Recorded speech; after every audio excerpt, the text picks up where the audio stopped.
The Monster of Canterlot, Chapter 25. I still couldn't believe it. Celestia had met my girlfriend, and nothing exploded, imploded, or ignited. True, Celestia felt a little wounded that I didn't tell her about Rose, but she didn't stay that way. In fact, the only thing that could have gone better was if Rose hadn't tried to call Cotton Fluffy Butt. At least they made up. Even better, I was able to help a family in turmoil. But still, it wasn't some hoof-hour charity. I got Auburn a job and home in a nicer town, but he has to do the work himself. And as an added bonus, I got some help from my friend and her family during a tough time of the year. As soon as I got Sandy and Jasmine and escorted them to Ponyville, they could begin their life anew. It didn't have to be me, of course. I just wanted to be the one to do it. Besides, it gave me an excuse to make another trip to see Rose. I decided to go right after breakfast. Said breakfast was standard. Bunny woke me up and teased me. Celestia and Luna greeted me. Boo Boo had tried to upset me, but I was in too good a mood for it to bother me. And the food was delicious, though I was missing Applejack's cookie. I just had to hope the rest of the day would go as well. I had an overnight bag packed and a bag of bits in my pocket, and I was ready to go. I said my farewells and headed out. Sadly, Celestia had insisted on a couple guards going along with me. Oh well, one can't have everything. I had decided to take the royal carriage instead of walking all the way from the palace to Auburn's apartment. It was a long walk, and I was feeling lazy. Before long, we arrived at the tenement building. It hadn't changed much in the one day since I saw it last. I climbed down from the coach and made my way to the apartment. Again, it was answered by Sandy. "Oh, Your Highness!" Sandy greeted with a bow.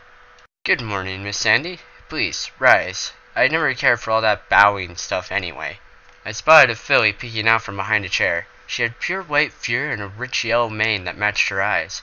"And who do we have here?" "Huh?" Sandy looked back into the room just in time to see the filly duck back behind the chair. "Ah, that would be my daughter, Jasmine. Sweetie, come over here and meet the prince." The little filly slowly walked up to us. When she reached her mother, she bowed, then immediately hid behind Sandy's legs. It was a reaction I was starting to think I should get used to. "Hello there, Jasmine. It's nice to meet you," I said as I knelt down to reduce my size. Jasmine only mumbled in response. "Jasmine, come out from there and greet him properly. He deserves it. He's been very nice to us, and he is our prince. Now come on." "No, that's okay. I'm used to it by now, and I take no offense."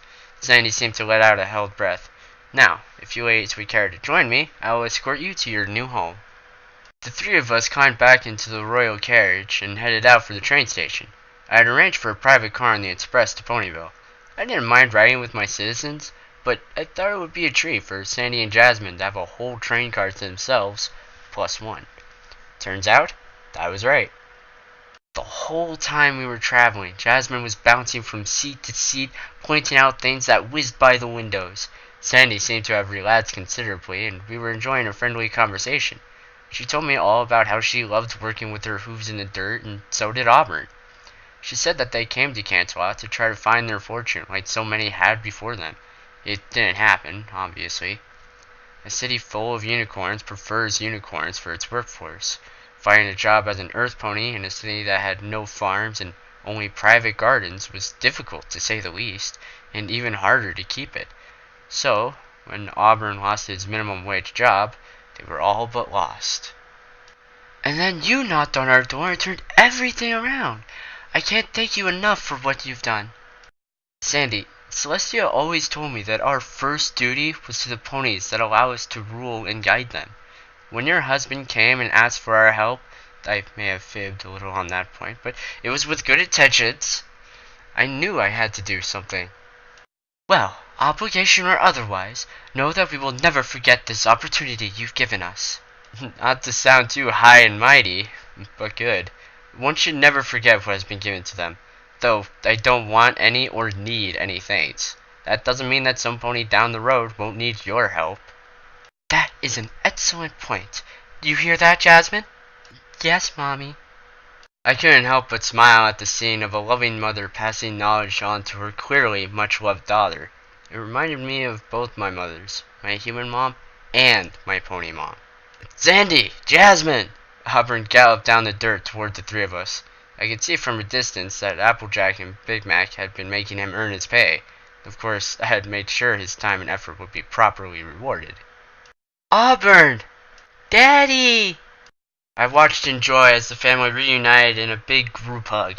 A hug that, if I tried to replicate with my Alicorn family, would result in several broken ribs and misaligned discs.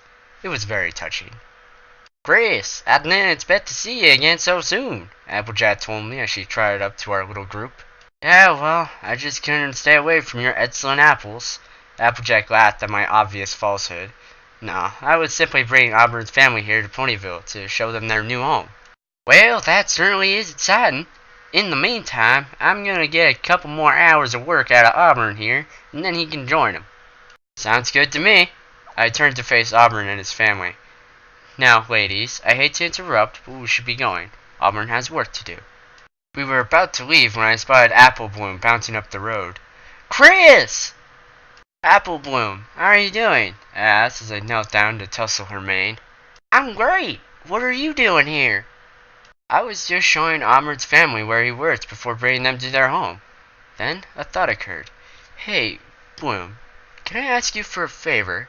Of course you can. What do you need? This scared little filly here is going to be starting your school real soon, and is going to need help making some new friends. Can you and the other Crusaders help her out? Sure! Apple Bloom trotted over to Jasmine and introduced herself. From what I could tell, once Jasmine called down, apples tend to be a bit friendlier than ponies are used to. She and Apple Bloom became good friends. I hope that was a good sign of things to come for the newcomers. Unfortunately, I had to separate Jasmine and Apple Bloom. It really was time to take Sandy and Jasmine to their new home.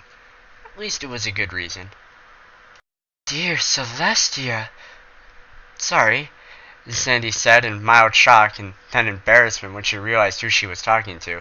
It's fine, common expression. You should hear some of the expressions Luna uses. I laughed. Now, let's see the rest of your new home. We hadn't even entered the building yet and she was already impressed. I had arranged for a variety of hardy plants ready for planting via roseluck and made certain the yard was clean. There was also a medium-sized backyard with a picket fence surrounding it and even a small patio. That, coupled with this town, would be a great place to raise a foal. I took the key out of my pocket and held it out for Sandy. It's your home, your honors. Sandy was in tears as she gingerly took the key from my hand. She missed the lock a couple times before she managed to unlock the front door. Once she walked inside, I heard her gasp loudly enough that I was worried she had actually swallowed the key. Good thing Auburn had the second one. Inside was a family room, a moderately sized kitchen, a bathroom, and was already fully furnished. And that was just the first floor. The second had 2 bedrooms, a linen closet, and another bathroom, also fully furnished. I don't, Sandy started to say. Is this our new home, Mommy? Yes, it is, Jasmine, I answered. That is, if your mommy wants it to be. I was tackled around the waist by Sandy and hugged tightly. I guess that's a yes. Jasmine was giggling loudly, and Sandy was blushing more and more. I'm sorry, Your Highness. I got carried away. Please, forgive me. I laughed again. It's fine, Sandy. Also, you can just call me Chris. Now, if you'll excuse me, I'll be on my way and allow you ladies to settle in. I was about to step out the door and stopped. Oh, and if a pink earth pony stops by, she may be loud, but she's harmless. Goodbye for now. I was feeling pretty good about the way things went. Provided Auburn didn't screw up at Sweet Apple Acres, he and his family would never have to eat from a dumpster or steal fruit again. Also, the marketplace in Canterlot would have one less thief. The only way I could feel better was a very friendly visit with Rose. I was brought out of my inner thought by the sight of one Miss Pinkie Pie being held aloft by a bundle of helium balloons. She was also wearing a party hat and an overstuffed saddlebag, which just made it all the more odd that she was floating. Hey Pinkie, 4th house on the left. Her response was a broad smile and a blow on her noisemaker. Man, she was fun. Oh, speaking of fun, I should drop by and see Rarity. I needed some more clothes. After a brief walk, I reached the Carousel Boutique. The bell jingled as I entered. Welcome to the Carousel Boutique, where everything is chic, unique, and Oh, Chris. Hello. Hey there, Rarity. How's business? Business is excellent, thank you for asking. How's the nation? Sometimes there just isn't enough common ground between two ponies' businesses. Running as smoothly as the last 1500 years. I laughed. Well, that's great to hear. So, what brings you here? Well, I wanted to place an order for some more of your excellent clothing. I took a look around the shop. There were the usual dresses and saddles, but there was something different about the ones toward the back. Hey, Rarity, I know I've never been really clear on saddle fashion, but why do these ones have stirrups? How old did you say you were? She asked with a growing blush. I suddenly realized how close it was to estrus. Never mind. So, about those clothes. After Rarities, I went over to Twilight's in time to be invited to Pinky's welcoming party for Auburn and his family. Once said invitation was received, I hopped on over to Rose's place to extend my own invitation. She happily accepted, and we prepared for another night on the town. An hour later, we were walking down the street to the town hall. Pinky had arranged for the party to be held there, so the new family didn't have to worry about cleaning afterward. Not that Pinky ever left a mess for any pony after one of her parties, or having a bunch of strange ponies in their home. I picked up Rose at her house, and as we walked, we talked about our days while I rubbed her ears. The rubbing was also encouraging her to press against my hips. That was making it hard to walk, but also hard to care about anything else. And I thought my day was good before. The party was a blast. First off, a lot more ponies had showed up than had for my party. Secondly, Applejack brought out some of her special cider. Thirdly, and probably the most important thing, it was a Pinky party. Jasmine even managed to befriend Apple Bloom's two friends, Sweetie Belle and Scootaloo, which spoke well for her chances in her new school. Though for me, the best part was having Rose there. After all the games, treats, and presents, it was time to call it a night. A lot of ponies had to get to work in the morning, including Auburn. Every pony left for the long trot home. Well, almost every pony. A certain blue Pegasus had indulged a little too much in the cider and could not fly herself home. In fact, she couldn't even walk. Alright, Chris. You carry her to the library while I'll go ahead and prepare the spare bed for her, Twilight ordered. Oh, wait. What about you? If Rainbow is using the spare bed, where will you sleep? You know I'm not picky. I'll be fine with a couple blankets and a pillow, I offered. That is, unless some pony else is willing to share. I rubbed Rose behind her ear. Nice try there, smooth talker. What? Too early in the relationship? Just a bit. Rose bumped me with her hips. Awesome. Patience, dear. Patience. I hefted Rainbow Dash onto my shoulders, a pair of blades on each side of my neck, and stood to my full height. That's me, Mr. Patience. Now, let's get this lush to bed. Rainbow drowsily laughed at that. Hey, I'm not a luge. I just can't resist AJ cider, Shawl.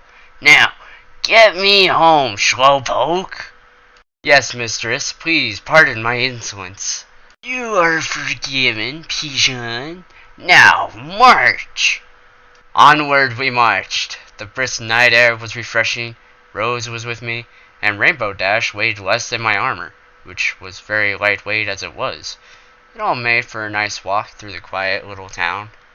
Sadly, we reached Rose's place and had to part ways. Well, I guess this is good night, my fair prince. She stood on her hind legs and placed her forehoofs on my chest. Until tomorrow, my sweet flower. Ugh, you guys are making me sick, Rainbow complained. Sorry, Rainbow, but I'm getting my goodnight kiss, Rose chided. Yeah. I leaned down and my lips met Rose's. I was enjoying the feel of her soft lips when I felt something else. It was flat and a little slimy, but I let it in my mouth anyway. After all, it's not every night a man gets his first French kiss. A few moments later of our tongues fighting for dominance, the mare on my shoulders reminded me of her presence. Hey, unless you got a stallion for me somewhere, I would really like to get to bed. Rose giggled after we separated. Sorry about that. I guess I'll just have to make do till I see you tomorrow. Of course, Rose. I promise not to leave before seeing you. You better not, Rose warned as he sashayed inside her house. I couldn't help but watch those swaying hips and that swishing tail. After the door closed, Rainbow made her presence known again. Man, you got it bad. You say it like it's a bad thing. We both laughed as I began to head on to the library. You know what? You're alright. I think I can see what she likes about you. Oh? Does this mean you're getting sweet on me too, Rainbow? You could just call me Dash or RD if you want. And no offense, dude, but I need somebody on 4 legs. Plus, they need to be cooler. Not a lot, though. Maybe like 1/5 cooler. Her swearing and intermittent loss of volume control was funny, but it was also a clear indication that she needed to get to sleep soon. Aw, too bad. And here I was thinking I had a fan club already. I guess I'll just have to settle for Rose being the only one who finds me attractive. Yeah, her and... Oh, almost let the cat out of the bag. Can't break a pinky promise. No pony breaks a pinky promise. I actually felt her shudder. Well, your secret's safe with me, I told her as we reached the library. For now, though, let's just get you to bed. And that was how my first official act was concluded.